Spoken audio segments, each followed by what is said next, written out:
कटान के ऊपर बह रही है राप्ती नदी। जमुनहा और इकोना ब्लॉक में जोरों पर हो रही है कटान। उपजाऊ भूमि के साथ आशियानों को भी निगल रही है नदी। ये तस्वीरें हैं राप्ती नदी की,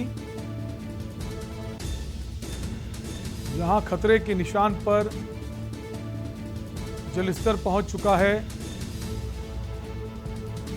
कटान पीड़ितों तक नहीं पहुंच पा रही प्रशासन की मदद।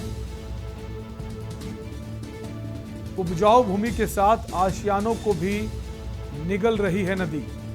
नदी का जलस्तर इस कदर बढ़ गया है कि कटान की वजह से जो लोगों के घर बने हैं वो भी उजड़ रहे हैं और प्रशासन की तरफ से कोई मदद नहीं की जा रही।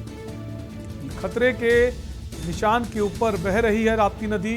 जमनोहा और इकोना ब्लॉक में जोरों पर कटान हो रही।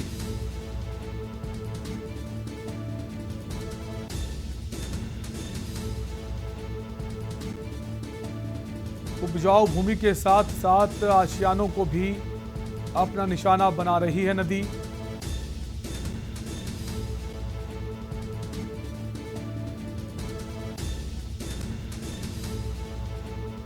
राप्ती नदी का जो जलस्तर है वो बढ़ गया है, जिसकी वजह से लोगों को भारी मुसीबतों का सामना उठाना पड़ रहा है।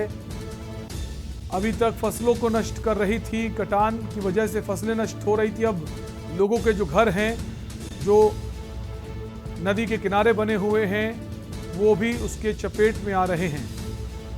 श्रावस्ती का ये मामला है।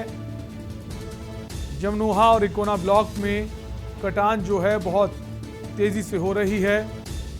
उपजाऊ भूमि के साथ साथ जो आशियाने हैं उनको भी अपना अब निशाना बना रही है नदी।